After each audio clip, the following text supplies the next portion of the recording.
Time لگتا ہے. اس سارے پروسیس میں ہمیں بالکل پروفیشنل ہونے کی ضرورت ہے اور ایجوکیشن اور جاب کے اوپر کسی قسم کا کمپرومائز جو ہے وہ کرنے کی ضرورت نہیں ہے. کیونکہ آج کے دور میں وہی انسان مفید ہے، وہی انسان قابل عزت ہے جس کے پاس ملازمت ہے، جس کے پاس تعلیم ہے. اور ہمیں تعلیم اور ملازمت اگر اللہ تعالیٰ نے ہم پر مہربانی کر دی ہے تو اس جو تعلیمی اپرچونٹی ہے اس کو بھی بہت اچھے طریقے سے استعمال کرنا ہے. جیسے اگر اللہ تعالیٰ نے مجھے موقع دے دیا کہ میں کسی جامعہ میں چلا گیا ہوں تو انہیں ضرور اس اپرچونٹی کا بہترین استعمال کرنا ہے. اگر مجھے جاب مل گئی ہے تو مجھے دوسروں سے زیادہ پرفیکشن کے ساتھ کام کرنا ہے، تب ہی میں وہاں سروائیو کر سکوں گا، تبھی میں وہاں ایڈجسٹ کر سکوں گا، تبھی اکوموڈیٹ کر سکوں گا کہ لوگ مجھے اور آپ کو بینگ اے بلائنڈ اور پرسن ود ڈسیبلٹی ہماری کوالٹیز سے پہچانے. دیکھیں دنیا کے ایک دو بنیادی اصول ہیں، یا کسی کو اپنا جیسا کر لو یا ان کے جیسے ہو جاؤ. اب میں جس چیز کا قائل ہوں وہ اس چیز کا قائل نہیں ہوں کہ آپ زبردستی لوگوں کو اپنے جیسا کر لیں، پر میں medal way is the best way, جو حدیث بھی ہے کہ میانہ نبی بہترین راستہ ہے. ہمیں دوسروں کی چیزوں کو بھی اپنانا ہے، ان سے بھی کمپرومائز کرنا ہے اور اپنی چیزیں بھی ان تک لے کر جانی ہے، اپنی چیزیں بھی ان کو ریئلائز کروانی ہے. تو میں نے اور آپ نے وہی جو بات میں نے شروع میں کی تھی کہ 2 قدم دوسروں کو آگے بڑھنے دینا ہے اور 2 قدم خود بڑھنا ہے.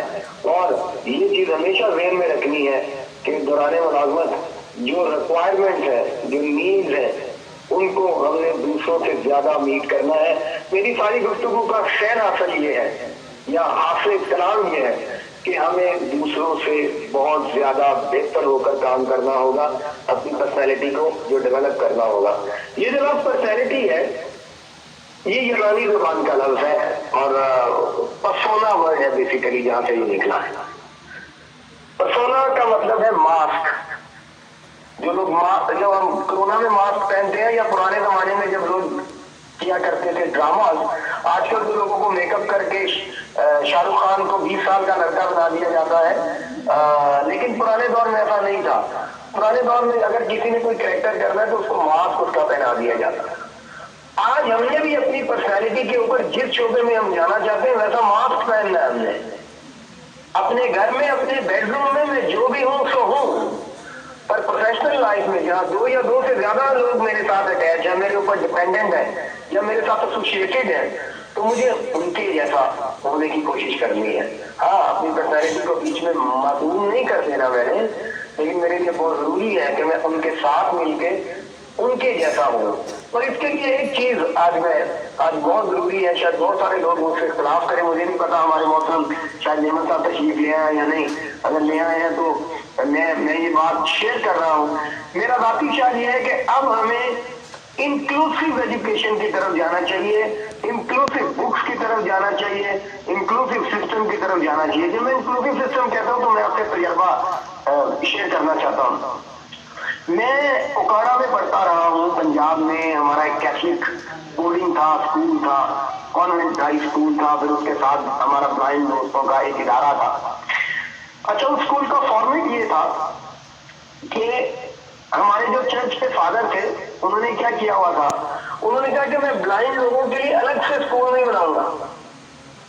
وہی جو نارمل کانوینٹ اسکول ہوتا ہے، اور آپ سب کو پتا ہوگا کہ کانوینٹ اسکول بہت ہائی فائی اسکول ہوتے ہیں اور وہاں پر سارے عمراء اور وزراء کے بچے پڑھ رہے ہوتے ہیں وہاں پہ. انہوں نے کہا یہ بچے کانوینٹ اسکول میں پڑھیں گے، ان کے لیے کوئی الگ سے اسکول نہیں ہوگا. انہوں نے کیا کیا، ایک ہاسٹل بنایا جس میں کوئی 50 کے قریب ہم بلائنڈ لوگ تھے، 150 عام لوگ تھے. ہم اکٹھے رہتے تھے. پھر جب ہم اسکول جاتے تھے تو صرف کلاس 1 اور 2 تک، وہ بھی 1 یا 2 پیریڈ ہماری میتھمیٹکس اور بریل کی کلاس ہوتی تھی. ادر وائز نارمل اسکول میں جانا، نارمل کلاس میں جانا، پی ٹی کی کلاس میں بچوں کے ساتھ جانا، اسپورٹس والی کلاس میں بچوں کے ساتھ گراؤنڈ میں جانا. مقصد ان کا یہ تھا کہ جب آپ بلائنڈ لوگوں کو یا ڈسیبل لوگوں کو ایک محدود کر دیتے ہیں صرف ان تک، تو ان کو معاشرے میں سوشل انٹریکشن کرنا نہیں آتا. اسی طرح کالج میں بھی آئیڈیا یہ ہے کہ انکلوسیو ایجوکیشن جب حکومت بنائے، PDF بنائے، تو اب ایسے ادارے ہوں کہ ہم نارمل اسکول میں پڑھ سکیں، تاکہ ہمیں پتا ہو کہ کس قسم کی پرسنالٹی ہمیں ریکوائرڈ ہے. جب وہ ان لوگوں کے دوران مل کے رہیں گے، ان کے ساتھ رہیں گے، ان کے ساتھ پڑھیں گے، تو ہمیں پتا ہوگا کہ کس قسم کے پرسنالٹی ٹریٹ جو ہیں وہ میں نے اپنے اندر ڈیولپ کرنے ہیں، اپنے اندر پیدا کرنے ہیں. اور یہ ایک ریولیوشنری اسٹیپ ہوگا، ریولیوشنری اسٹیپ ہوگا ہماری حکومت کی طرف سے، ہمارے جو غیر سرکاری تنظیمیں ان کی طرف سے. کیونکہ اگر ہم دوسروں کے ساتھ رہیں گے تو ہمیں پھر پرسنالٹی کے حوالے سے ہماری چیزوں کا اندازہ ہوگا. میں اس کے ساتھ ہی میرا خیال ہے میری گاڑی مجھے لینے آ گئی ہے، تو میں اگلے کم از کم 5 منٹ جو ہے شاید وہ اسپینڈ کر سکتا ہوں.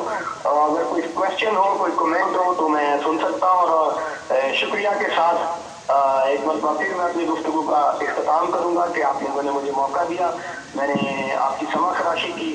امید ہے کہ شاید میں کوئی اچھی بات آپ کو کمیونیکیٹ کر سکا ہوں. شکریہ. بہت شکریہ ڈاکٹر صاحب، آپ نے بہت ساری معلومات بھی ہمیں دی اور اپنے ایکسپیرینسز بھی شیئر کیے. بالکل آپ نے صحیح کہا کہ ہمیں اپنے مزاج کو ایسا بنانا ہے کہ ہم دوسرے کو برداشت کر سکیں، ان کے ساتھ چل سکیں. ہماری کامیابی کا ضامن ہمارا یہی رویہ ہوگا. اور انکلوسیو ایجوکیشن کی جہاں بات کی آپ نے، بالکل یہ بھی صحیح ہے کہ ہمیں معاشرے کا پتہ چلتا ہے کہ ہمیں بہت ساری چیزیں، کہ ہمیں کس طرح سے اٹھنا بیٹھنا ہے، کس طرح سے ملنا جلنا ہے، کیا ریکوائرمنٹ ہے اس وقت معاشرے کی، یا اس پرٹیکولر انوائرمنٹ میں اگر ہم اسکول میں پڑھ رہے ہیں، کالج میں پڑھ رہے ہیں، جاب کر رہے ہیں، یا یہ ساری چیزیں جو ہیں اس کی بہت ضرورت ہے، انکلوسیو ایجوکیشن کی یا انکلوسیو انوائرمنٹ کی. تو اگر ہم اسکول کی بات کریں تو ظاہر پاکستان میں تو فی الحال ایسا پاسبل نہیں ہے، بہت سی وجوہات کی بنا پر.